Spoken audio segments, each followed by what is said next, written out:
اعوذ باللہ من الشیطان الرجیم بسم اللہ الرحمن الرحیم الحمد للہ وحدہ والصلاة والسلام علی من لا نبی بعدہ وعلی آلہ واصحابہ اجمعین رب اشرح لی صدری ویسر لی امری واحلل عقدۃ من لسانی یفقہوا قولی. میں تمام خواتین کا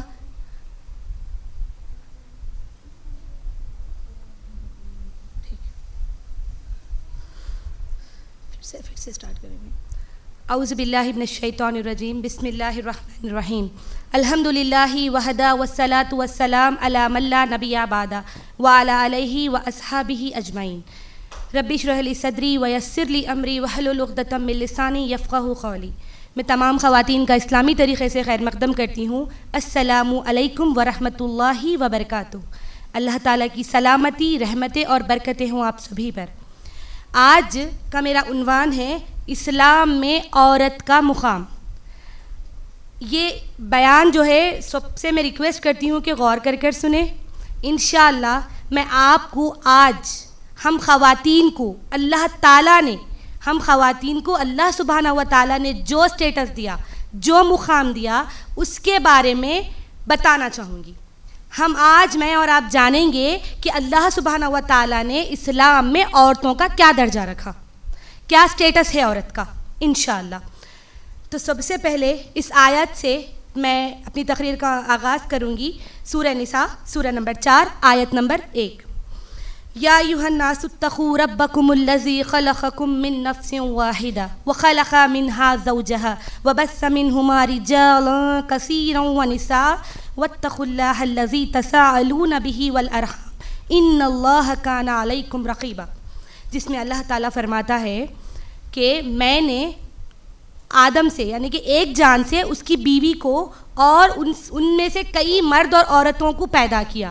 اور اللہ تعالیٰ بتا رہا بھی کس لیے پیدا کیا کہ یہ لوگ اللہ کی عبادت کرے، اللہ کی شکر گزاری کرے اور رشتے ناطے توڑنے سے بچے.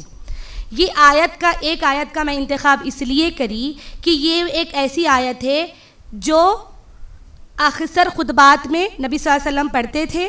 جو 3 آیتیں پڑھتے تھے اس میں سے یہ وہ ایک آیت ہے. اور نکاح جب ہوتا اس میں بھی یہ آیت پڑھی جاتی. اس میں اللہ تعالیٰ مردوں اور عورتوں دونوں کے بارے میں یہ بتا رہا کہ اس میں اونچا نیچا نہیں کرا. دیکھو ایک بات میں آپ کو بتا دوں، ہمارے ذہنوں میں کہیں نہ کہیں سب کانشیس مائنڈ میں ایک بات بیٹھے ہوئی ہے کہ آدمی کا مقام عورت سے زیادہ ہے، آدمی کا جو سٹیٹس ہے وہ عورت سے الگ ہے، اونچا ہے. تو آج میں آپ کو بتاؤں گی کہ سٹیٹس اللہ کی نظر میں کیا ہے.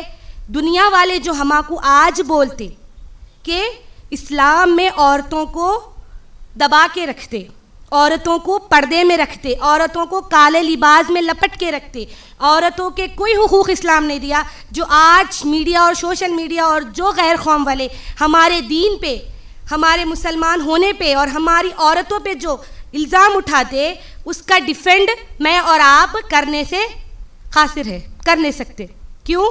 کیونکہ ہما کو معلوم ہی نہیں ہے کہ اللہ سبحانہ و تعالیٰ نے قرآن میں، احادیث میں نبی صلی اللہ علیہ وسلم نے عورتوں کو اسلام نے کیا سٹیٹس دیا، کیا مقام دیا، اور اسلام آنے سے پہلے دنیا کی حالت کیا تھی، عورتوں کا معاشرے میں کیا عزت تھی، معاشرے میں عورتوں کے ساتھ کیسا سلوک کیا جاتا تھا، ہما کو معلوم نہیں ہے. اور جن مذاہب کے لوگ یہ ہمارے پہ انگلی اٹھاتے، ان کے مذاہب میں عورتوں کا کیا سٹیٹس ہے انشاءاللہ آج ہم دیکھیں گے. تو یاد رکھیے اللہ تعالیٰ عورت اور مرد دونوں کی عبادت، اس کے لیے میں آپ کو پہلے دلیلیں دے دوں. سورہ ال عمران سورہ نمبر 3 آیت نمبر 195، سورۃ النساء سورہ نمبر 4 آیت نمبر 124، سورہ نحل سورہ نمبر 16 آیت نمبر 97، سورہ توبہ سورہ نمبر 9 آیت نمبر 71، سورہ احزاب سورہ نمبر 33 آیت نمبر 35، سورہ غافر سورہ نمبر 40 آیت نمبر 40. ان سارے حوالوں میں اللہ سبحانہ و تعالیٰ نے یہ بتایا ہے کہ اللہ کے نزدیک عبادت کے اجر میں مرد اور عورت دونوں کو برابر اجر دیتا. اللہ تعالیٰ عبادت میں مرد اور عورت دونوں کو اللہ تعالیٰ نے برابر اجر دیا، یہ تمام آیتوں میں. اور اب جب میں آپ کو اسلام میں جو اللہ تعالیٰ نے عورتوں کا جو سٹیٹس رکھا جو خواتین کو جو مقام دیا، اگر میں آپ کو وہ بتاؤں تو آپ لوگ بیٹھ کر بولیں گے کہ یہ تو مردوں سے زیادہ ہم کو اللہ تعالیٰ اپلفٹ کرا. تو میری ماں اور بہنوں، سب سے پہلے چیز ہم اسلام سے پہلے کی دنیا میں جا کر دیکھیں گے کہ اسلام آنے سے پہلے یہ قوموں میں عورتوں کو کیا سمجھا جاتا تھا. سب سے پہلی چیز ایجپٹ میں، جس کو مصر بھی بولتے، وہاں پر عورتوں کو کیا سمجھا جاتا تھا؟ شیطان کی نشانی سمجھا جاتا تھا. عورت شیطان کی نشانی ہے سمجھا جاتا تھا. کس کے، کون سے ملک میں؟ مصر میں. اور وہ اس وقت کا دنیا کا ایک، آج جیسا امریکہ کا ایک اسٹیٹس ہے نا جس کو ورلڈ کا سپر پاور بولتے ہیں، اس زمانے میں ایجپٹ بھی ورلڈ کا سپر پاور تھا. اس کی دلیل ہے اس کے پیرامڈ زیرے. فرعون جیسے بڑے بڑے پیسے والے حکمران وہاں پر حکومت کرے تو ان کے سویلائزیشن میں ان کے پاس عورتوں کو شیطان کا سمبل سمجھتے تھے، شیطان کی نشانی سمجھتے تھے. اس کے بعد چائنا میں عورتوں کو کیا سمجھتے تھے معلوم ہے؟ یہ آدمیوں کے برابر کبھی نہیں ہو سکتی. اور ان کے پاس ایک طریقہ تھا، کیا کرتے تھے؟ اپنے عورتوں کی، اپنی جو چھوٹی چھوٹی بچیاں رہتی نا، جو ٹین ایجرس، وہ لڑکیوں کو شروع سے، اور عورتوں کو جیسا بچی بالغ ہونے سے پہلے، بلوغت سے پہلے، اس کے پیروں پہ ٹائٹ کپڑا باندھ دیتے تھے، اس کے پیر تاکہ چھوٹے ہو جائے، اس کے پیر بڑے نہ ہو، اور وہ چلنے میں آدمی سے آگے نہ تو آدمی کے برابر، بلکہ اس کے پیروں کی تکلیف کی وجہ سے وہ ہمیشہ مرد سے پیچھے چلے، چلنے میں دھیمی چلے. اس وجہ سے ان پہ ایک ظلم کیا جاتا تھا جس کے بارے میں بتایا جاتا ہے کہ 45 to 50% پاپولیشن وہاں کی جو لیڈیز کی تھی وہ سب وہ اذیت سے گزرے وہ ٹائم پہ، جب یہ ان کے پاس طریقہ تھا. یہ تھی عورتوں کی عزت معاشرے میں، سماج میں. ہندو، جو ہمارے ہندو بھائی بہن ہیں، ان کے پاس عورتوں کا کیا سٹیٹس تھا؟ 7 جنموں کا ساتھ. شوہر اگر مر گیا تو عورت کو کیا کر دیتے تھے؟ شوہر کے ساتھ جلا دیتے تھے، جس کو کیا بولتے؟ ستی پرتھا. اس کو عورت کے شوہر کے ساتھ اس کو بھی آگ میں جلس دیتے تھے.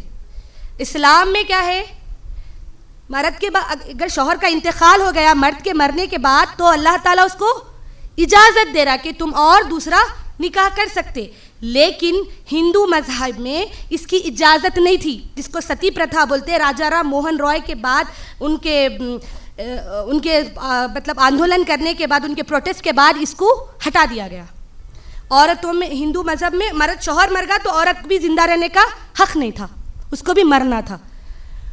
اب دیکھیں گے عرب میں کیا حال تھا.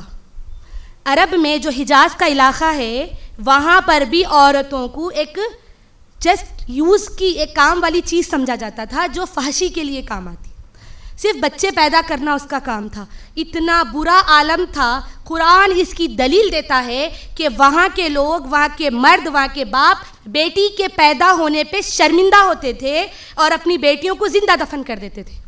اگر کسی کے گھر میں بیٹی پیدا ہوتی تو شرمندہ ہو جاتا تھا، منہ چھپاتے تھے اور رات کے اندھیرے میں لے جا کے زندہ لڑکی کو دفن کر دیتے تھے. یہ تھا اسلام سے پہلے عورت کا سٹیٹس. جب اسلام دنیا میں آیا تو عورت کو سٹیٹس ملا. کیا سٹیٹس ملا؟ دیکھیں گے. میں اس کو 3 حصوں میں ڈیوائڈ کر رہی ہوں. عورت کا اسلام میں حقوق، مطلب مرتبہ ایک عورت ہونے کے ناطے، دوسرا اس کے خاندان میں، اور تیسرا اس کے معاشرے میں. اسلام کیا کیا حق عورتوں کو دیا، ایک کے بعد ایک دیکھیں گے. سب سے پہلی بات، جب عورت پیدا ہوتی، جب لڑکی کی پیدائش ہوتی تو وہ لڑکی کیا ہوتی؟ باپ کے لیے رحمت ہوتی. صحیح مسلم، صحیح بخاری کی حدیث ہے، اللہ کے رسول صلی اللہ علیہ وسلم کیا بولے کہ اگر کسی باپ کے، کسی شخص کے پاس لڑکی پیدا ہو گئی اور وہ اس کی اچھی پرورش کر دیا تو وہ اس کے لیے کیا ہو جائے گی؟ رحمت ہو جائے گی. اور وہ نبی صلی اللہ، اور اچھے پرورش کر کے اچھے شوہر کو نکاح کر کے دے دیا تو وہ میرے ساتھ ایسے رہیں گا، بولے آپ صلی اللہ علیہ وسلم. نبی صلی اللہ علیہ وسلم کے ساتھ جنت میں ایسے رہیں گا، بولے، یعنی کہ آپ صلی اللہ علیہ وسلم کا پڑوسی بن کے رہیں گا. میری ماں اور بہنوں، اب یہ لوگ کیا بولتے ہیں؟ اور ایک بات کہ اسلام میں عورت کو جب لڑکی پیدا ہوئی تو کیا بن کے پیدا ہوئی؟ باپ کے لیے رحمت. اور ان کے حساب سے کیا تھی؟ لڑکی بوجھ تھی. عورت کا پیدا ہونا, لڑکی کا پیدا ہونا باپ کے لیے معیوب سمجھا جاتا تھا, شرمندہ ہوتا تھا باپ کہ میرے پاس بیٹی پیدا ہو گئی, بلکہ جب اسلام آیا تو بیٹی کو کیا بولے؟ رحمت ہے بولے. بیٹی سے کیا بولے؟ بیٹی ہونے سے خوشخبریاں سنا دیے وہ باپوں کو جن کے گھر میں بیٹیاں ہیں کہ تمہارے لیے جنت کا راستہ آسان ہو جائے گا. اب اسلام میں عورتوں کو جب بیٹی ہے تو پہلے پڑھائی کا تصور بھی نہیں تھا, علم کا تصور بھی نہیں تھا, لیکن جب میرا مذہب اسلام آیا, آپ صلی اللہ علیہ وسلم کی حدیث ہے ابن ماجہ کی حدیث نمبر 224, جس میں عورتوں کا علم حاصل کرنا, اللہ کے رسول صلی اللہ علیہ وسلم فرماتے ہیں علم حاصل کرنا ہر مرد اور عورت پہ کیا ہے؟ فرض ہے. یعنی کہ تعلیم دینا, عورت کا تعلیمی یافتہ ہونا کیا ہو گیا؟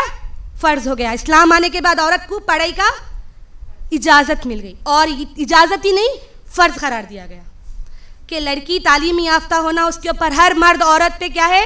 فرض ہے. اس کے بعد اس کی دلیل قرآن سے دیکھیں گے. قرآن کی جب نزول ہوا, سب کو یہ واقعہ معلوم ہوگا کہ قرآن کا جب نزول ہوا تو سب سے پہلے اتری ہوئی آیت کون سی تھی؟ سورہ الق کی سورہ نمبر 96 آیت نمبر 1, اقرأ باسم ربک الذی خلق. کیا بول رہا اللہ تعالیٰ؟ اللہ کے نام سے پڑھو. یہاں اس سے کیا معلوم ہوا؟ جو معاشرے میں عورت کا کوئی مقام ہی نہیں تھا, عورت کو گندا سمجھا جاتا تھا, وہ معاشرے میں بول رہے نہیں, تمہارا تعلیم یافتہ ہونا ضروری ہے, تمہارا کو علم حاصل کرنا ضروری ہے, تم سوسائٹی کی ایک سب سے اہم خاتون ہے, سب سے اہم کردار ہے عورتوں کا سوسائٹی میں بول رہے.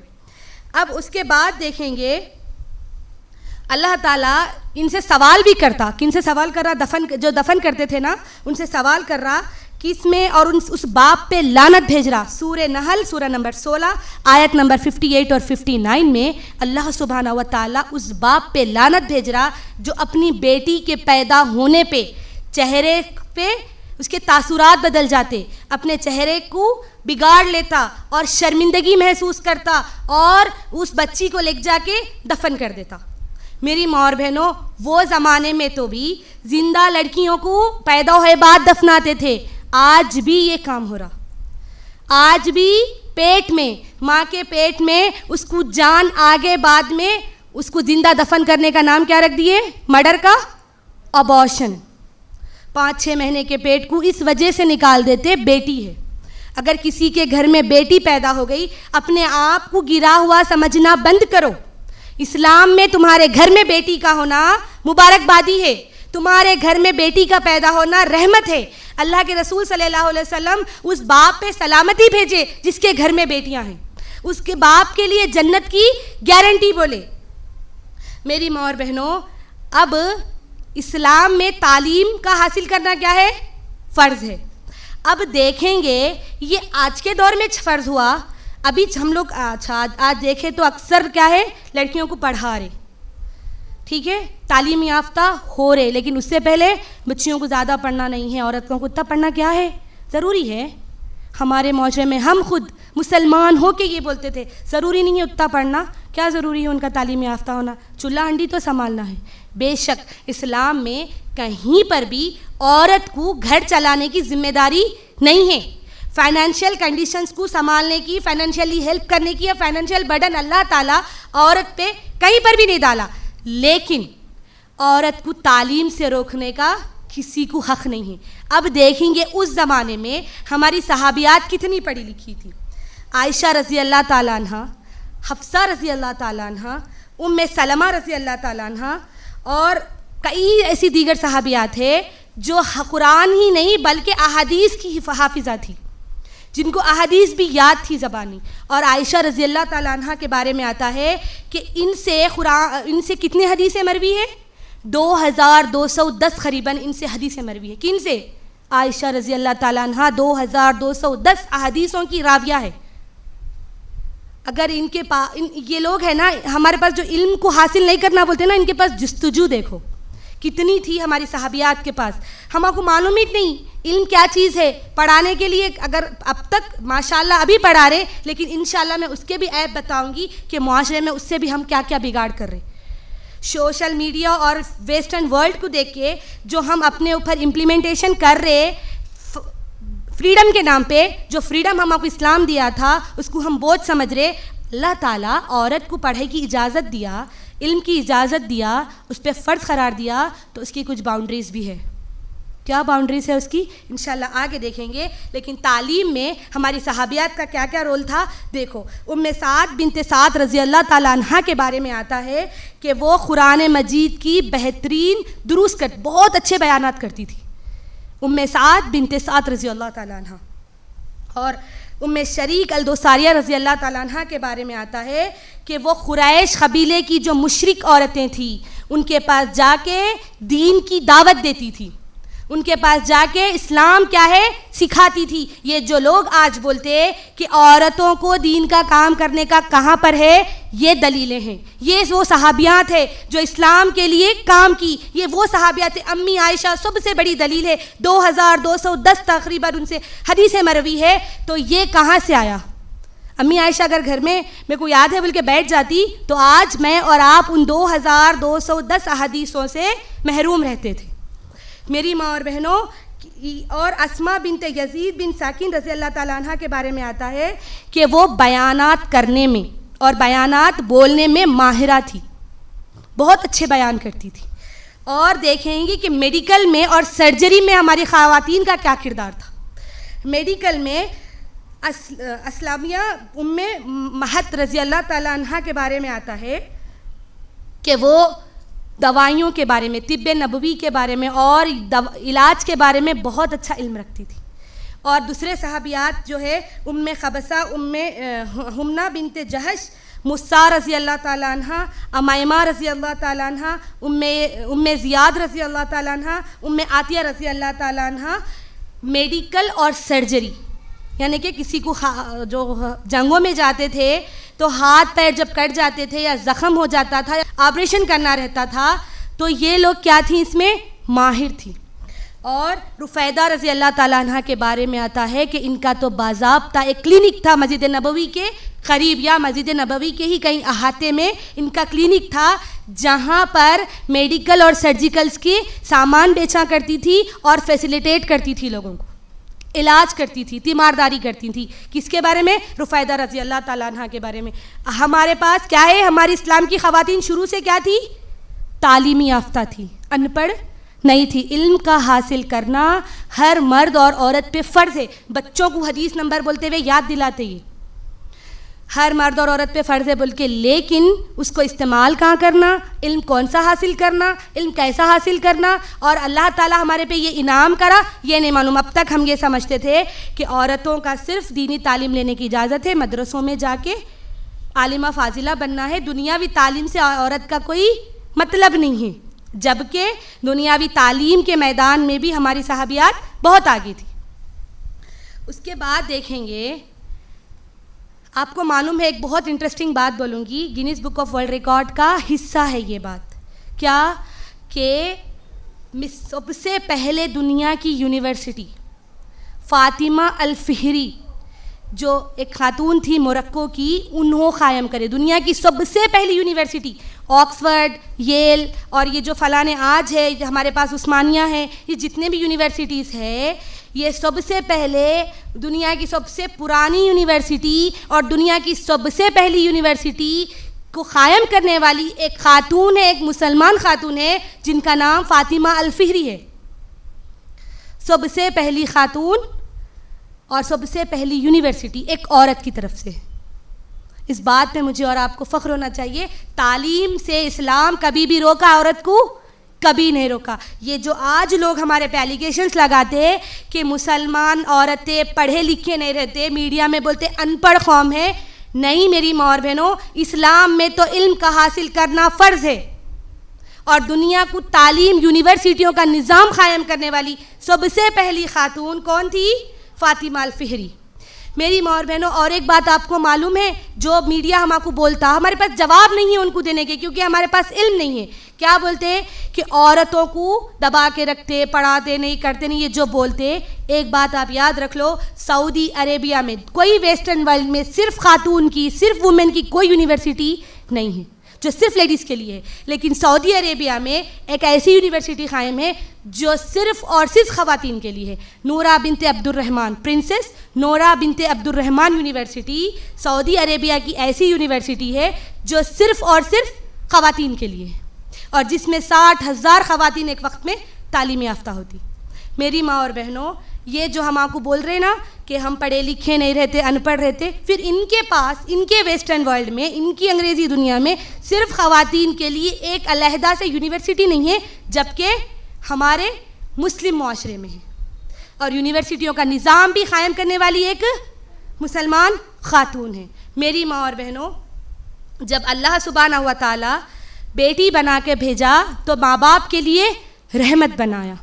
اس کے بعد جب بیوی بنایا اللہ سبحانہ و تعالیٰ عورت کو، تو کیا ہو گئی؟ وہ اپنے شوہر کے لیے آدھا ایمان مکمل کر رہی ہوں. ابھی دیکھیں گے یہ جو حدیث ہے، حوالے کے ساتھ میں آپ کو بول دوں، صحیح مسلم حدیث نمبر 6693، حدیث نمبر 6695، جس میں اللہ کے رسول صلی اللہ علیہ وسلم کیا بشارت دے رہے؟ جس کسی شخص نے اپنی 2 لڑکیوں کو، پہلے بولے 3 لڑکیوں کو، اگر پرورش کیے، دینی تعلیم دیے، دین اور دنیا دونوں کی، اور اچھے شوہر کو شادی کر کے دیے، تو وہ باپ کیا ہو گیا؟ جنتی ہو گیا. لڑکی کے پیدا ہونے پہ باپ کو جنت مل رہی. وہ معاشرے میں کیا تھا؟ لڑکی کے پیدا ہونے سے باپ شرمندہ ہو رہا تھا. جب اسلام آیا تو لڑکی کے پیدا ہونے سے باپ کے لیے جنت کا راستہ بن رہی. صحیح بخاری کی اور ایک حدیث سنا دوں، 5995 جس کی ہے، اور اس کی راویہ عائشہ رضی اللہ تعالیٰ عنہ ہے. فرماتی ہے اللہ کے رسول صلی اللہ علیہ وسلم سے کہ اے اللہ کے رسول، دیکھو اولاد یعنی کہ لڑکیاں، بیٹیاں کیسے رحمت بنتی، کیسے جہنم کی ڈھال بنتی. اے اللہ کے رسول، مجھ سے ایک خاتون مانگنے کے لیے آئی، میرے پاس ایک کھجور تھا اور میں وہ ایک کھجور اس کو دے دی، تو وہ خود نہیں کھائی. ماں کیا کری؟ وہ ایک کھجور میں سے 2 ٹکڑے کر کے اپنی ایک لڑکی کو اور ایک لڑکی کو دے دی، اور خود کچھ نہیں کھا کے بھوکی رہ گئی. اور جا کے یہ واقعہ آپ صلی اللہ علیہ وسلم سے امی عائشہ سناتی ہیں تو اللہ کے رسول صلی اللہ علیہ وسلم فرماتے ہیں کہ جو اپنی بیٹیوں کی پرورش ایسے کریں گا، وہ بیٹیاں اپنے باپ کے لیے جہنم سے ڈھال بن کے کھڑی ہو جائیں گی. جہنم سے ڈھال بن کے کھڑی ہو جائیں گی وہ بیٹیاں. دیکھو میری ماں اور بہنوں، جو عورت کو شیطان کا سمبل سمجھتے تھے، جو عورت کو ایک صرف فحاشی والی چیز سمجھتے تھے، بدکاری کے لیے استعمال کرنے والی چیز سمجھتے تھے، جو عورت کو ہمیشہ مرد سے نیچلا رکھنا سمجھتے تھے، تو آج اسلام آیا اور وہی مرد کے لیے اس عورت کو بیٹی کے روپ میں جب ہے تو اس کو کیا کر دیا اسلام؟ ڈھال بنا دیا جہنم سے. شرط کیا شرط ہے؟ محبت سے پالنا. جیسے وہ ماں اپنے منہ سے چھٹا کے اپنی 2 بچیوں کو دے دی اور خود بھوکی رہ گئی، ایسا آج ہمارے معاشرے میں اگر میں دیکھوں تو لڑکیاں ہیں بول کے الگ دیکھتے، بیٹے ہیں بول کے الگ ٹریٹمنٹ ملتا، بیٹا ہے مرد بچہ ہے بول کے ایک الگ ٹریٹمنٹ دیتے ہم، اور لڑکی ہے بول کے الگ ٹریٹمنٹ ملتا. لڑکوں کو انگلش میڈیم میں پڑھایا جاتا اور لڑکیوں کو اردو میڈیم میں پڑھایا جاتا. لڑکوں کے لیے کھانے میں کچھ اسپیشل رہتا، لڑکیوں کے لیے کچھ اور رہتا. میری ماں اور بہنوں، اس سے جنت ملنے والی نہیں ہے. لڑکیوں کو عیب سمجھ کے پالنے سے نہیں، اپنے جسم سے لگا کے، اپنے منہ کا چھڑا کے کھلانے والے ماں باپ کے لیے لڑکیاں کیا کریں گی؟ جہنم سے ڈھال بن کے کھڑی ہو جائیں گی.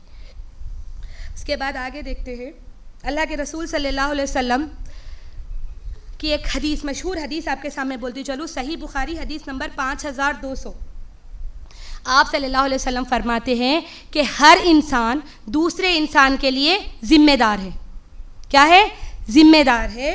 حاکم اپنی عوام کے لیے، اگر کوئی راجا ہے تو اپنی عوام کا ذمہ دار ہے، اپنے غلام اس کے انڈر جو کام کرنے والے ہیں اس کا ذمہ دار ہے. اگر کوئی اور ایک شوہر اپنی بیوی اور بچوں کا ذمہ دار ہے، اور ایک عورت اپنے شوہر کے گھر اور اس کے بچوں کی ذمہ دار ہے. اور جب یہ سب سے اللہ تعالیٰ اپنی اپنی ذمہ داریوں کا سوال کریں گا. ابھی یہاں پر یہ حدیث سے ایک چیز سمجھیں گے میں اور آپ کہ اللہ تعالیٰ 2 حصوں میں ڈیوٹیز کو بانٹا. مرد کو کیا ذمہ داری ہے؟ فائنینشیل نیڈز پورے کرنا، عورت اور اس کے بچوں کا نان نفقہ اٹھانا، اس کا گھر کے اخراجات پورے کرنا. تو عورت کی کیا ڈیوٹی ہے کہ وہ گھر میں رہتے ہوئے اپنے بچوں کو اور اس کے شوہر کے مال کی حفاظت کرنا، اپنے بچوں کو اچھی دینی تربیت دینا۔ میری ماں اور بہنوں، اگر تربیت کے بارے میں بول دوں تو آج کا ماحول کیا ہو گیا؟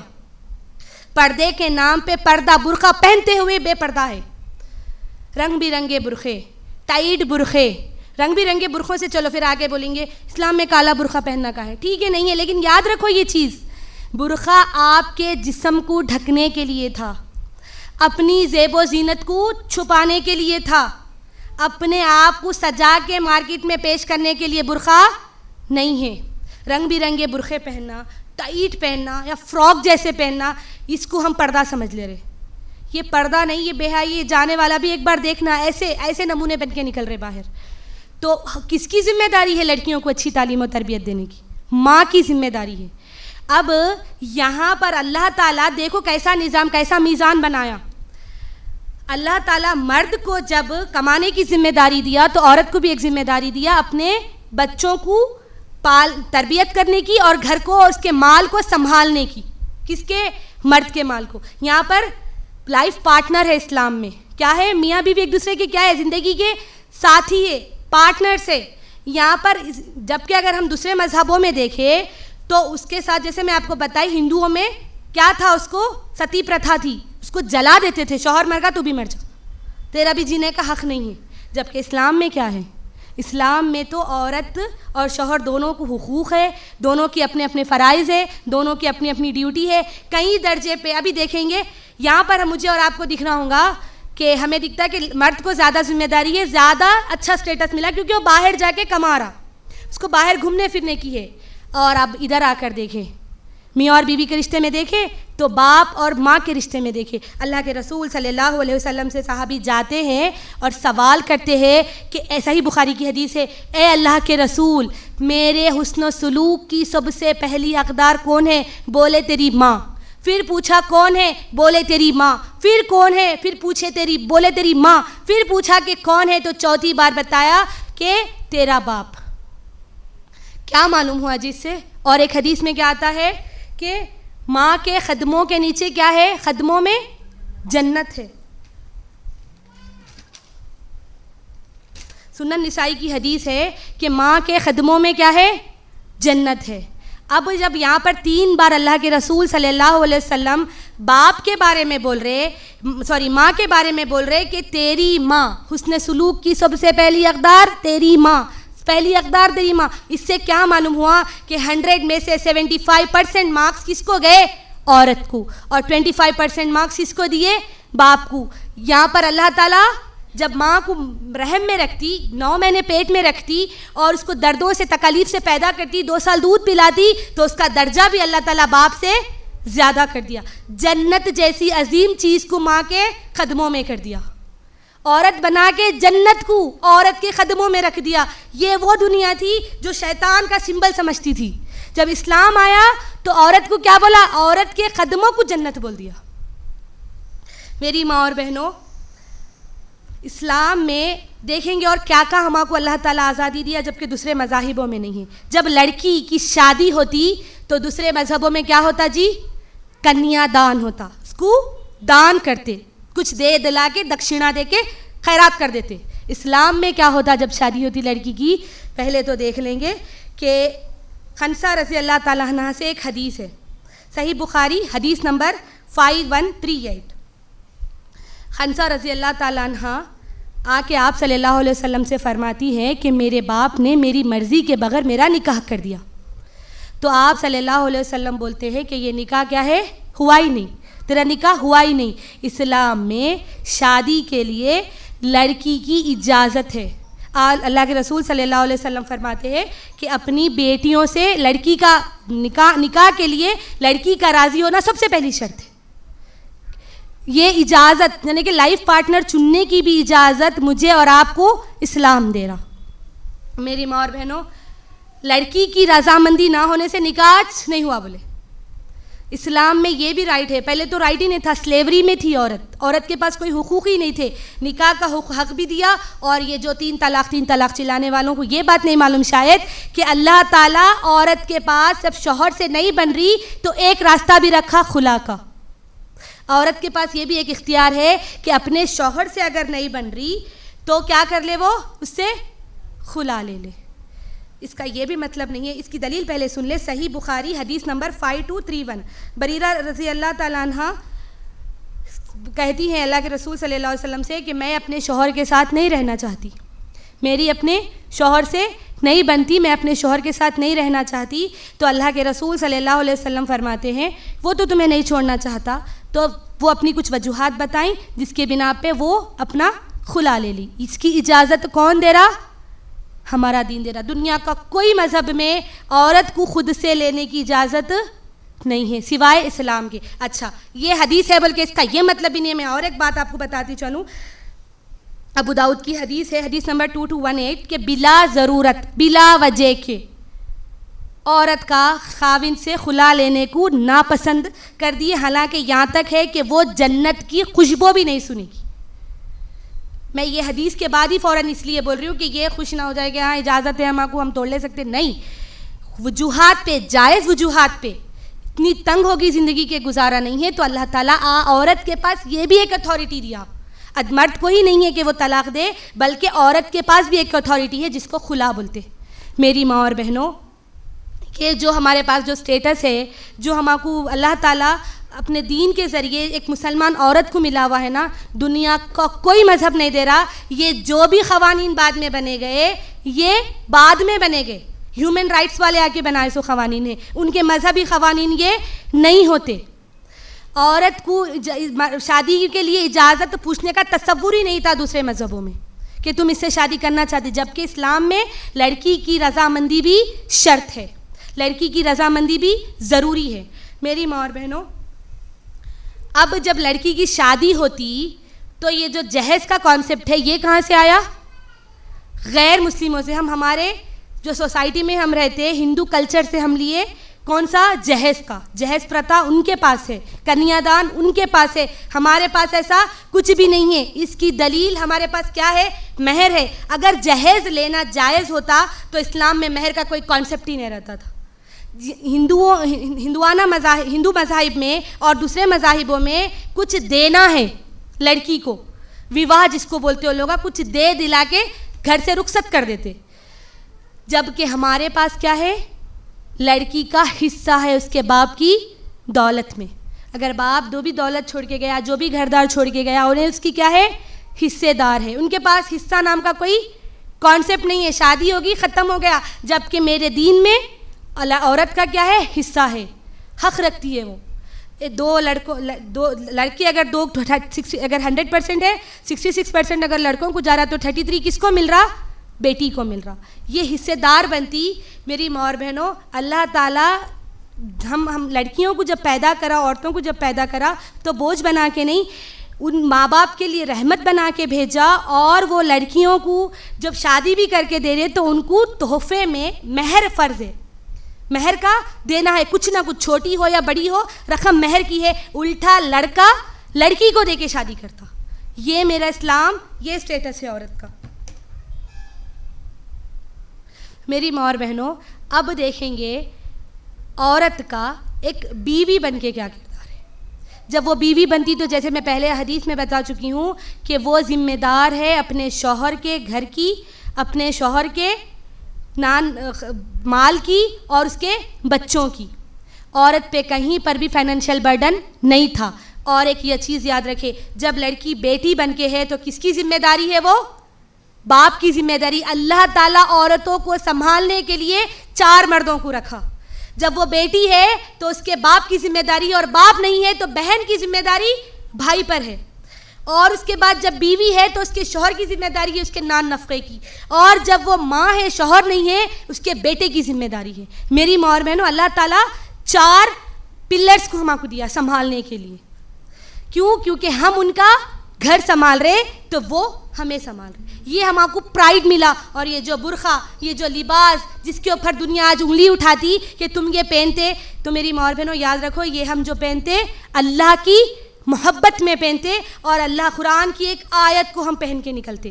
میری ماں اور بہنوں، ہمارے پاس یہ جواب ہی نہیں ہے بولنے کا کہ جب ہم سے سوال کیا جاتا کہ تم برقع کیوں پہنتے، تو یاد رکھ لو، میری خوبصورتی ہم مسلمان عورتوں کی جسم، ہم مسلمان عورتوں کا حسن کس کے لیے ہے؟ ان کے شوہر کے لیے ہے۔ عورت نمائش کی چیز ہے کیا؟ عورت نمائش کی چیز نہیں ہے۔ یہ لوگ عورت کو نمائش بنا دیے، ننگا ہونا، بے حیائی کے کپڑے پہننا اس کو فیشن سمجھ رہے، جو ہر مرد کی نگاہ میں گزر رہی انہیں۔ میری خوبصورتی، میرا جسم کس کے لیے ہے؟ صرف میرے شوہر کے لیے۔ صرف میں انہی کے سامنے نکلوں گی جو میرے محرمات ہیں، جو میرے محرم ہے انہی کے لیے، جو میرے ولی ہے انہی کے سامنے میرے کو نکلنے کی اجازت ہے۔ اور میرا جسم، میرے حسن کس کے لیے؟ صرف مسلمان عورت کا حسن اور جسم اس کے شوہر کے لیے۔ اتنی لائلٹی ہے۔ یہ لوگ ہے نا اپنے آپ کو بے حیا ہونا، ننگے کپڑے پہننا، برہنہ ہونا، اس کو کیا بول رہے؟ آزادی بول رہے۔ یہ کیسی آزادی ہے جس میں عورت کو ننگا کر دے رہے؟ کوئی مرد آپ کو ننگا نظر آتا، جسم دکھاتا ہوا نظر آتا؟ عورت کو ایک شو پیس بنا کے رکھ دیے۔ آپ کہیں پر بھی دیکھ لو، ہوٹلز کے سامنے بڑے بڑے، اگر آپ کئی 5 اسٹار ہوٹلز دیکھیں گے، وہ دیکھیں گے استقبال کے لیے عورتیں، پلین میں دیکھو ایئر ہوسٹس عورتیں، ان کو ننگے ننگے لباس۔ عورت کو کیا بنا دیے؟ ایک شو پیس بنا دیے، اس سے انٹرٹینمنٹ بنا دیے، اس کا جسم سب کے لیے دیکھنا، اس کو ایک نمائش کر دی ہے اس کے جسم کی۔ جبکہ اسلام میں عورت کا جسم، عورت کو حفاظت دیا، تحفظ دیا۔ اسلام عورت کو پردے میں رکھا۔ اسلام جب آیا تو عورت کو اتنا قیمتی ہے عورت، میں میرے شوہر، میرے باپ، میرے بھائی کے لیے، میرے بیٹے کے لیے میں اتنی قیمتی ہوں، میں کسی اور کو دکھنے کے لیے نہیں ہوں، میں کسی اور کے لیے ایگزیبیشن نہیں ہوں۔ کوئی اور مجھے دیکھے اس کی اجازت میں خود، آپ سوچ کے دیکھیے نا، آپ سوچ کے دیکھیے، جو بے پردہ نکلتے، جو بے پردہ رہتے، ان کو ایک بے پردہ اور ایک با پردہ عورت جب گئی ساتھ میں، تو کس کو لڑکے، کس کو آدمی گھوریں گے؟ کس کو دیکھتے؟ جو بے پردہ ہے۔ پردے والی خاتون کو کیا کرتے؟ عزت سے کوئی دیکھتا بھی نہیں، انجان ہو جاتا، کچھ دکھائی رہی نہیں نا کچھ وہ۔ اور پھر ہم کیا بولتے؟ یہاں پر شکایتیں عورتوں کے کیا رہتے؟ کیسز، ریپ کیس، فلانا کیس، انہیں چھیڑا، فلانا ہوا، ریپ ہو گیا، وہ ہو گیا، عورتوں کے ساتھ عصمت ریزی ہو گئی، کیا کیا آج جو معاشرے میں بدکاریاں پھیلے ہوئی ہے، اس کی ایک وجہ یہ بھی ہے کہ عورتوں کو فریڈم کے نام پہ ننگا کر دیے، فریڈم کے نام پہ ننگا کر دیے۔ ہمارے پاس، ہم حفاظت میں ہیں میری ماں اور بہنوں۔ اس کی ایک اچھی مثال میں آپ کو دیتی چلوں کہ عورت اتنی معتبر چیز ہے اسلام میں، اتنا اس کا درجہ بلند ہے۔ جب یہ ماں ہے تو جب جنت ہو گئی تو اس کی حفاظت کرنے والے 4 مرد ہیں، اور وہ چھپا کے رکھنے والی چیز ہے۔ میری ماں اور بہنوں، آپ کے پاس اگر کوئی ہیرا ہے، میں آپ کو دی یہ ہیرا ہے، تو آپ اس کو کیا کرتے؟ گھر کے دیوار پہ لگاتے، روڈ پہ لگاتے، گھر کے گیٹ کے انٹرنس پہ لگاتے؟ آپ کے گھر کے جو زیورات ہیں سونے کے، کیا اس کو گیٹ کے انٹرنس پہ لگاتے بتانے کے لیے میرے پاس یہ زیور ہے؟ بلکہ اس کو الماری میں، لاکر میں، الماری کے چھوٹے سے چھوٹے خانے میں لاک ڈال کے رکھتے۔ کیوں؟ کسی کی نظر نہیں پڑے، کیونکہ وہ بہت قیمتی چیز ہے۔ میں اور اسلام کی تمام خواتین، ہمارے باپوں کے لیے، ہمارے بھائیوں کے لیے، ہمارے شوہروں کے لیے ویسی ہی قیمتی چیز ہے، اور ہم نمائش کی چیز نہیں ہیں۔ ہمارا اسٹیٹس اسلام میں ہیرے زیورات سے کئی گنا زیادہ ہے، کئی گنا زیادہ ہے۔ اور یہ میرا مذہب، یہ میرا دین عورتوں کو نہ تعلیم سے روک رہا، نہ کوئی پروفیشنل کریئر چوز کرنے سے روک رہا، لیکن اس کے کچھ حدود ہے۔ اب دیکھیں گے وہ حدود کیا ہیں۔ میری ماں اور بہنوں، عورتوں کو فائنینشیل، اگر عورت پہلی بات تو کوئی فائنینشیل برڈن عورت پہ نہیں ہے، نان نفقے کی کوئی ذمہ داری عورت پہ نہیں ہے۔ دیکھو، سب سے پہلے بیٹی ہے تو اس کا ذمہ دار اس کا باپ ہے، بیوی ہے تو اس کا ذمہ دار اس کا شوہر ہے، اور ماں ہے تو اس کا ذمہ دار اس کا بیٹا ہے، اور بھائی ہے، بہن ہے۔ تو اگر اس کا کوئی بھی نہیں ہے یہ چاروں میں سے، تو اس کے وہ رشتہ دار دوسرے جو چچا تایا ہے وہ ہے۔ اگر وہ بھی نہیں ہے تو اسلامی حکومت ہے، تو اس عورت کا کوئی محرم باقی نہیں ہے، کوئی اس کا ایسا رشتہ نہیں ہے، کوئی رشتے ناتے نہیں ہے، سب ختم ہے، اور وہ اکیلی عورت ہے۔ تو اس کا ذمہ دار وہ وقت کا حاکم ہے، جو وہاں پر حکمران ہے، جو بیت المال سے اس کو خرچہ پانی دیں گا۔ اور اگر وہ بھی نہیں ہے، کوئی اسلامک کنٹری میں نہیں ہے، غیر اسلامک کنٹری میں ہے، تو اس کا ذمہ دار کون ہے؟ مسلم معاشرہ ہے۔ عورت کے اوپر کہیں پر بھی فائنینشیل برڈن نہیں ہے۔ فائنینشیل سلیوری، یہ جو اپنے آپ کو جو غلام بنا لیے 9 to 5 جابس کرنے جا رہے, اس کی ذمہ داری عورت پہ نہیں ہے. ہاں اگر عورت کرنا چاہ رہی, یاد رکھو آج معاشرے کو ضرورت ہے ایک دیندار ڈاکٹر کی, ایک دیندار لیڈی ڈاکٹر کی ضرورت ہے. اپنی بچیوں کو پڑھانا چاہتی تو پڑھاؤ, گائنیکالوجی کے شعبے میں لے کے جاؤ. میری ماں اور بہنوں, آپ لوگ بخوبی واقف ہوں گے اس بات سے کہ سرجن آج بھی جینٹس ڈاکٹر رہتے, لیڈی ڈاکٹر سرجن نہیں ہے. اسلام تعلیم سے نہیں روک رہا, ایسی تعلیم میں, ایسے اپنی قوم کو مدد کرنے میں اپنی لڑکیوں کو آگے لے کے آؤ, اپنی لڑکیوں پہ انویسٹ کرو تاکہ وہ قوم کی ایک اچھی سرجن بن سکے, ایک ہارٹ سرجن ہوگی. گائنیکالوجی میں عورتوں کی سخت ضرورت ہے آج. اگر لڑکی ڈاکٹر ہے تو ایک دیندار ڈاکٹر بنے, اگر لڑکی پڑھنا چاہ رہی انجینئر ہے تو ایک دیندار انجینئر بنے اور اسی شعبے میں کام کرے جہاں پر خواتین ہیں, جہاں پر اس کو پورا حق ہے, اس کو فریڈم, میں بول فریڈم ہے کہ وہ اپنا برقع پہن سکے, اپنے آپ کو ڈھک سکے, اس بات کا فریڈم اس کو ہے. آج فریڈم کے نام پہ برقع اتارنا فریڈم نہیں ہے. اگر فریڈم ہے تو عورتوں کو اس بات کا فریڈم ہونا کہ میں اپنی مرضی سے میرا پردہ قائم رکھ سکوں, میرا حجاب میں اپنی مرضی سے قائم رکھ سکوں. میری ماں اور بہنوں, آج معاشرے کو اس چیز کی ضرورت ہے.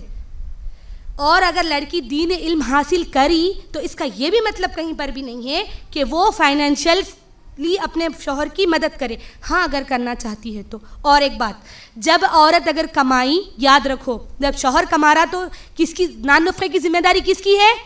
شوہر کی ہے. اور اگر عورت جب کما رہی تو وہ مال کس کا ہے؟ شوہر کا ہے, اس کے باپ کا ہے, اس کے بھائی کا ہے؟ نہیں ہے.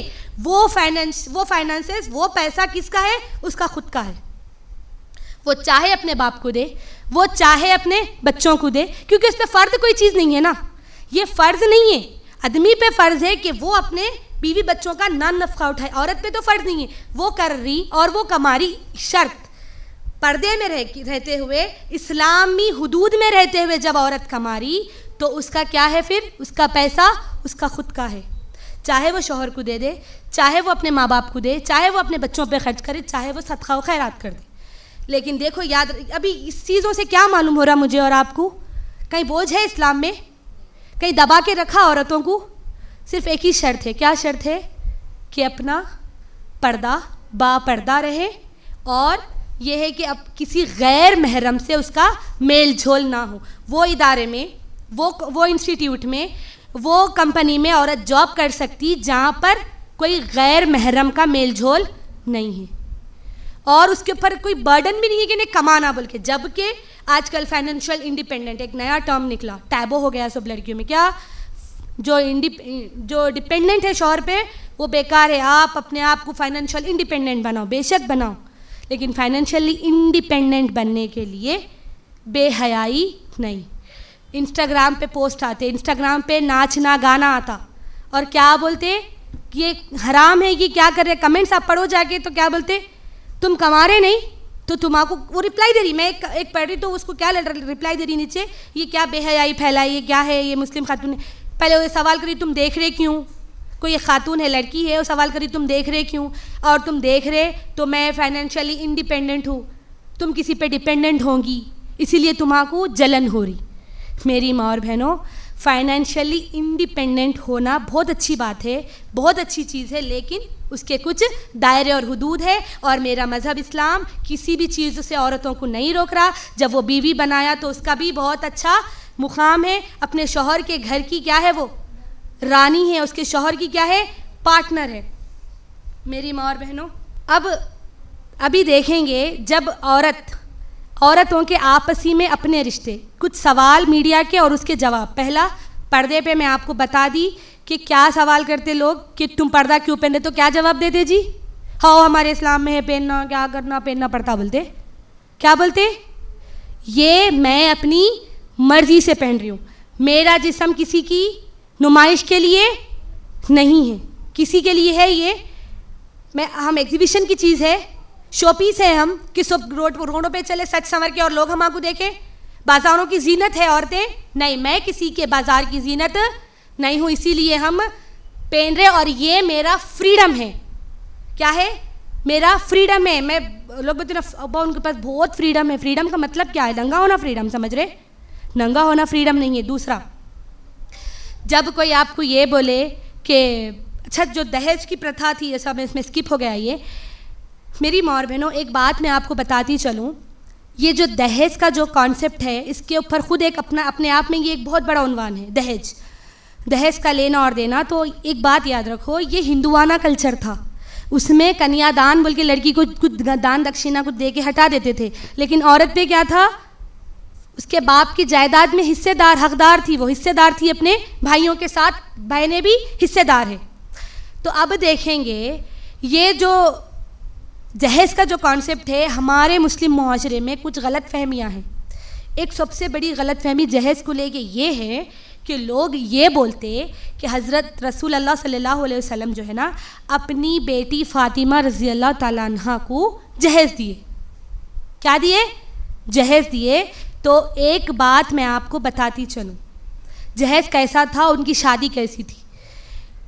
یاد رکھو جہیز جو تھا آپ صلی اللہ علیہ وسلم پہلی بات اپنے جیب سے 1 روپیہ بھی خرچ نہیں کرے. شادی کے لیے جب ان کا پیغام آیا حضرت علی کا تو خود سوال کرے کیا ہے تمہارے پاس. جب بتایا گیا یہ زرہ ہے تو وہ اپنا زرہ، میں پورا ڈیٹیل میں نہیں بولوں گی کیونکہ میں جانتی ہوں اکثر کو یہ واقعہ معلوم ہوگا، لیکن اس سے معلوم کرنے کی بات یہ ہے جو بھی پلنگ بستر، جو کھانے پکانے کے جو برتن تھے وہ جو آپ حضرت علی خریدے تھے یا آپ صلی اللہ علیہ وسلم خریدے تھے تو وہ حضرت علی کے پیسوں سے تھا. کس کے پیسوں سے تھا؟ حضرت علی کے پیسوں سے تھا، آپ صلی اللہ علیہ وسلم کے پیسوں سے نہیں تھا. اسلام میں مہر ہے، یاد رکھو، اپنے ذہنوں پہ سے عقل سے پردے ہٹاؤ اس بات کے کہ دہیز دینا ہے بلکہ. اور یاد رکھو اگر جہیز ہوتا تو مہر کا کانسیپٹ ہی نہیں رہتا تھا. جہیز لیتے 4 لاکھ 10 لاکھ، مہر دیتے 1000 5000 11000 کا دے. یہ مہر چاہے کتنا بھی دو، اللہ عورت چاہے تو سونے کا پہاڑ بھی مانگ سکتی، ڈیمانڈ کر سکتی، اور عورت چاہے تو چھوٹی سے چھوٹی ایک کھجور پر بھی، کھجور کے گٹھلی جتنا بھی اس کا مہر مانگ سکتی. تو یہ مہر کا کانسیپٹ ہی نہیں رہتا تھا اگر سے دہیز والا سسٹم رہتا تو. میری ماں اور بہنوں، اس وقت کی جو یہ میں آپ کو بولی مصر کی پہلی یونیورسٹی فاطمہ الفہری کے دوارا بنی گئی، موروکو کی دنیا کی سب سے پہلی یونیورسٹی ہے. تو یاد رکھو وہ زمانے میں عورتوں کے پاس اتنا فریڈم تھا کہ وہ پڑھے، تو آج ہمارے پاس کیوں نہیں ہے؟ ہم فریڈم کے نام پہ برہنہ ہونا، فریڈم کے نام پہ گھومنے جانا، فریڈم کے نام پہ باہر فحاشی کرنا، فریڈم کے نام پہ میل دوستوں کو لڑکوں سے دوستی کرنا، اس کو فریڈم سمجھ رہے. فریڈم اگر آپ استعمال کرنا چاہتی ہیں تو تعلیم یافتہ ہو جاؤ. اگر آپ فریڈم اسلام میں جو فریڈم عورتوں کو دیا اس کو جاننا چاہتی ہے تو سب سے پہلے ایک اچھی ماں بن جاؤ. سب سے پہلے کیا بننا ہے؟ سب سے پہلی ذمہ داری عورت کی کیا ہے جب شادی کے بعد؟ اس کا شوہر اور اس کے بچے سب سے پہلی ذمہ داری ہے. سب سے پہلی ذمہ داری وہ ذمہ دار ہے اور اللہ تعالیٰ اس کے بارے میں سوال کریں گا کیا تربیت دیے. میں بارہا بولتی ہوں، ہر بار بولوں گی کہ معاشرہ خواتین کے گودوں میں پل رہا. آنے والے معاشرے کو سدھارنا چاہتے تو خود سدھرو اور اپنی اولاد کو نیک تربیت دو. اس کے بارے میں اللہ تعالیٰ سوال کریں گا. کیا جواب دیں گے ہم کہ آج انسٹاگرام پہ بچیاں ناچ رہے، ان کی مائیں کیا جواب دیں گی؟ میں سوال کرتی ہوں ان سے. اللہ تعالیٰ سوال کریں گا تو کیا جواب دیں گے؟ ہم ذمہ دار ہیں ان چیزوں کے، ہم اپنی اولاد کے لیے ذمہ دار ہیں، ان کی تربیت کے ذمہ دار ہیں، اور یہی اولاد جنت و جہنم میں لے کے جانے والی ہے. میری ماں اور بہنوں یاد رکھو اپنی اولاد کو تربیت اچھی دو، اور جب اچھی تربیت دیں گے تم اپنی بیٹیوں کو تو میں جیسے آپ کو حدیث سنائی، یہی لڑکیاں آپ کے لیے جہنم سے ڈھال بن کر کھڑی رہیں گی. شادی کی اجازت ہونا، شوہر کے مرنے کے بعد بیوی کو اجازت ملنا، یہ اچھا ہے یا برا ہے؟ فریڈم ہے یا نہیں ہے؟ یہ اس کے بعد اس کو ساتھی تلاش کرنا کوئی مسئلہ نہیں. اللہ تعالیٰ وہاں تک اس کی زندگی کا سفر رکھا تھا، آگے سے کوئی اور ساتھی. اسلام میں کیا، جبکہ غیر مسلمانوں میں کیا تھا؟ ایک بات آپ کو بتاتی چلو، کرسچینٹی میں بھی عورتوں کا کوئی اسٹیٹس نہیں تھا. عیسائیت میں عورتوں کو بھی کوئی بھی ان کو اونچا مقام نہیں تھا. 4-5 دن تک ایک کانفرنس بیٹھی یہ معلوم کرنے کے لیے کہ عورت حقیقت میں، یہ کب 1880s کے جب کی بات ہے کہ یہ معلوم کرنے کے لیے کانفرنس بیٹھی 4 دن کی کہ یہ عورتیں کیا انسان بھی ہے یا نہیں ہے، مطلب انسان ہے یا حیوان ہے. انسان تصور کریں اس کو, یہ ان لوگ کے لیے 4 دن تک کرسچینٹی کی کمیٹی بیٹھی, اور کیا نتیجہ نکلا معلوم؟ 4 دن کے بعد یہ ہے لیکن شیطان کا ساتھ اس کے ساتھ رہتا گتے, یہ نتیجہ نکلا 4 دن کے بعد. اس پہ تذکرہ کرنے کے بعد کہ عورت انسان ہے یا کوئی جانور ہے یا کوئی اور مخلوق ہے, یہ انسان ہے یا نہیں ہے, یہ فیصلہ کرنے کے لیے 4 دن لگا دیے. اور لگائے تو لگائے, کیا کرے؟ یہاں سے یہ پارٹ رکھو بولو ابھی. جوڈائزم اور کرسچینٹی میں عورتوں کے بارے میں کیا تصور کیا جاتا معلوم ہے؟ یہ جو ماہانہ جو تکلیف ہوتی عورت کو, پیریڈس پین جو آتے, اور جو لیبر پین ہوتا ڈیلیوری کے ٹائم پہ, کرسچینٹی اور یہودیت جوڈائزم میں یہ سمجھا جاتا کہ حوا علیہ السلام جو گناہ کرے تھے, آدم اور حوا سے جو گناہ سرزد ہوا تھا, اس میں حوا علیہ السلام ہی قصوروار تھے, جبکہ اسلام میں قرآن میں کہیں پر بھی صرف حوا علیہ السلام کو قصوروار نہیں بتایا. یہ لوگ سمجھتے تھے کہ اس سب حوا علیہ السلام جو قصوروار تھے, اسی لیے بنت حوا کو یعنی کہ حوا کی بیٹیوں کو, عورتوں کو یہ تکلیف ہوتی, اس کی سزا اللہ تعالیٰ دے رہا کرتے. اب تک کون بولتے؟ یہ کون سا مذہب بولتا؟ کرسچینٹی اور جوڈائزم. کیا بولتے یہ لوگ؟ کہ عورتوں کو جو ماہواری کا پین آتا اور لیبر کا جو تکلیف ہوتی, وہ اس لیے ہوتی کہ حوا علیہ السلام کا جو گناہ تھا اس وجہ سے یہ تکلیف ہوتی. تو دیکھو ان مذاہب کے بارے میں, جو آج کل جو لڑکیاں ان مذہبوں کو دیکھ کے جو انفلوئنس ہو رہی, ان کا مذہب اچھا ہے, ان کے جیسا کرنا, اپنے آپ کو ویسٹرنائز کرنے کی جو کوشش کر رہے, یاد رکھو ان کے مذہب میں عورت کا کیا تصور ہے, ان کے مذہب میں عورت کو کیا سمجھا جاتا. اور میرے اور آپ کے مذہب میں عورت کو جنت, بیٹی کو رحمت, ماں کو ماں ہے تو جنت ہے, بیٹی ہے تو رحمت ہے, بہن ہے تو اس کے بھائی کے لیے زینت ہے, اس کے بھائی کی رحمت, اس کے لیے اس کے گھر کی رحمت ہے. ایک حدیث میں یہ بھی ہے, آپ صلی اللہ علیہ وسلم سے سوال ہوا, بھائی کے ایک صحابی سوال کرے کہ اے اللہ کے رسول, اگر سے کسی کو بیٹیاں نہیں رہی تو کیا ہے, کون ذمہ دار ہے اس کا؟ پھر بولے کہ تم اپنی بہنوں کی پرورش کرو, ان کی شادی اچھے گھر میں کر کے دو, ان سے اچھا حسن و سلوک کرو, تو انشاءاللہ یہ بھی تمہارے لیے جنت کا ذریعہ بنے گی. ایک اور حدیث ہے سنن نسائی کی, حدیث نمبر 3160, جس میں آپ صلی اللہ علیہ وسلم سے ایک صحابی سوال کرتے ہیں کہ اے اللہ کے رسول, اے اللہ کے رسول, مجھے آپ بتائیں کہ سب سے زیادہ محبت کا حقدار کون ہے؟ تو بولے تیری ماں, اس کے بعد بولے تیرا باپ. یہ حدیث سنن نسائی کی ہے, وہ جو 3 بار ماں والی ہے وہ دوسری حدیث ہے. یہ سنن نسائی کی جو حدیث ہے اس میں بولے کہ سب سے پہلا حقدار کون ہے؟ تیری ماں, اس کے بعد تیرا باپ, اس کے بعد تیری بہن, اس کے بعد جو تیرے اور قریبی رشتے, تیرا بھائی, اس کے بعد تیرے جو اور قریبی رشتے دار ہیں وہ تیرے حسن و سلوک کے, تیری محبت کے, محبت ان کے لیے ہے, حقدار ہے.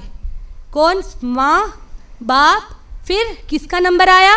بہن کا. یہ جو بھائی, یہ جو بہنیں, کسی کی بہنیں ہیں اور کسی کی بھابھی یا بھاوج بن کے جاتی, ان لوگ بھی یہ بات یاد رکھ لے کہ وہ بھی اپنے بھائیوں پہ کچھ حق رکھتی ہیں, ان کے بھی کچھ حقوق ہے, بھائی ہونے کے بھی کچھ فرائض ہے. باپ کے بعد کون ہے ذمہ دار عورت کا؟ اگر اس کو شوہر نہیں ہے تو بھائی ہے. میری یہ معاشرے میں نند اور بھاوج والے رشتے کو اتنی گالی دی گئی جس کی وجہ سے یہ بھائی بہن کے رشتے کو دور کر دیے. بھائیاں سمجھ رہے کہ بہنوں پہ ہمارا کوئی حق نہیں ہے, جو بھی ہے باپ کا ہے, بس رشتہ ہے, بہن ہے بس. نہیں, اگر باپ نہیں ہے تو ہر وہ فرائض تمہارے آدمی کے ہیں جو باپ کے تھے.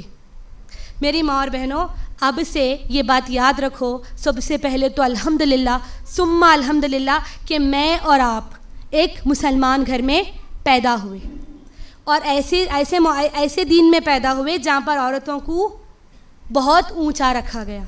ایسے دین میں پیدا ہوئے جس کی کتاب قرآن مجید میں پورا ایک چیپٹر, پورا ایک سورہ عورتوں کے نام سے ہے, سورہ نساء. ایسے مذہب میں پیدا ہوئے جہاں پر عورت کو, بیٹی کو رحمت اور ماں ہے تو جنت بنا دیے. الحمدللہ, اللہ کا شکر ہے. سب سے پہلی بات, اللہ سے میں اور آپ کتنا بھی شکر ادا کرو کم ہے کہ اللہ تعالیٰ مجھے اور آپ کو مسلمان بنا کے پیدا کرا. اور دوسری بات, صحیح دین سیکھنے اور سمجھنے کی صلاحیت دیا. آج میں اور آپ موجود ہے, یا یوٹیوب پہ جو بھی دیکھ رہے, یہ ویڈیو دیکھ رہے یا یہ سن رہے, تو اس کا یہ مطلب ہے کہ اللہ تعالیٰ تمہاں کو سنا رہا, اور اس بات کے لیے کیا ہے شکر ادا کرو کہ میں اور آپ دین سیکھنے اور سکھانے کے لیے جمع ہوں. میری ماں اور بہنوں الحمدللہ ہمارے مذہب میں عورتوں کا بہت اچھا سٹیٹس ہے. بے شک اللہ تعالیٰ قرآن مجید میں یہ آیت ہے الرجالون قوامون علی النساء، عورت مرد کے لیے کیا ہے قوام ہے، حاکم ہے. کیوں ہے جی؟ کیوں ہے مرد عورت کے اوپر حاکم؟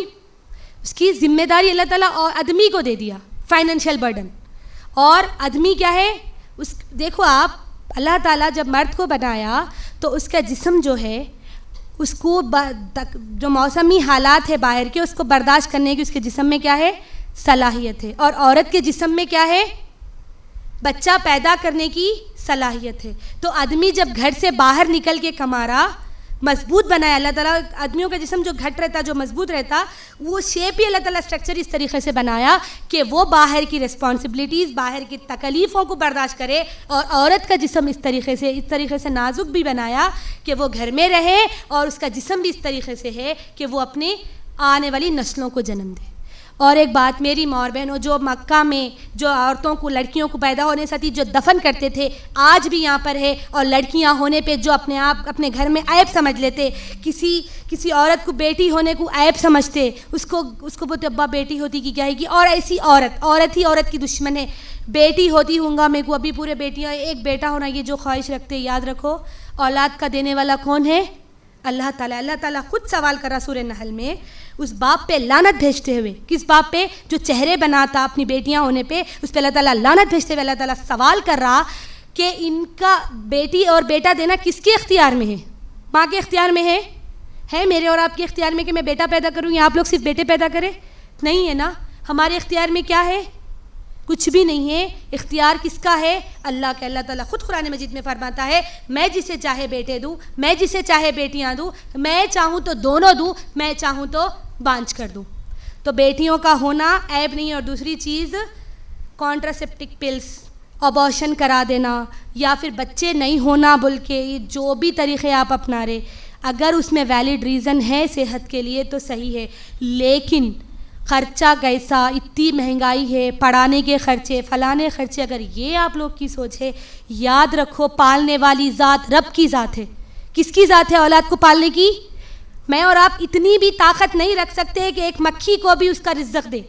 رزق کا دینے والا رب ہے. جب پیدا ہوتا انسان تو ماں کے پیٹ میں سے ہی اپنا رزق، اپنا دانا پانی، اپنی سانس لکھا کے آتا. باپ اور ماں کوئی نہیں ہے اس کو پالنے والے، کوئی نہیں ہے. وہ خود اپنے نصیب کا لے کر آتا. میری ماں اور بہنوں یاد رکھو ہم جو مذہب میں ہیں وہ بہت اچھا مذہب ہے. ہم جس اسلام میں پیدا ہوئے، جس دنیا میں جس دین میں ہم ہیں وہ سب سے بہترین ہے. اسلام عورتوں کی حفاظت کر رہا. اسلام میں عورتوں کو بہت سارے رائٹس دیے ہوئے ہیں جو دنیا کے کسی بھی مذہب میں، کسی بھی سویلائزیشن میں، کسی بھی سوسائٹی میں اتنے رائٹس نہیں ہیں جتنے اسلام میں ہیں. اسی کے ساتھ میں اپنی تقریر کو ختم کروں گی. اللہ تعالیٰ سے دعا ہے کہ اللہ تعالیٰ مجھے اور آپ کو کہنے اور سننے سے زیادہ عمل کی توفیق دے. اللہ تعالیٰ سے دعا ہے کہ اللہ تعالیٰ مجھے اور آپ کو ہمارے فرائض اور ہماری ذمہ داریاں پوری کرنے کی صلاحیت دے. اور اللہ تعالیٰ مجھے اور آپ کو جہنم سے بچائے. اللہ تعالیٰ سے دعا ہے کہ اللہ تعالیٰ مجھے اور آپ کو جو بھی فتنے فساد ہے دنیا میں، جو بھی فحشی بے حیائی ہے، اللہ مجھے اور ہماری تمام امت کو، تمام مسلم لڑکیوں کو اس فتنے سے، اس فحشی سے بچا کے رکھے. آمین ثم آمین. وما علینا الا البلاغ المبین.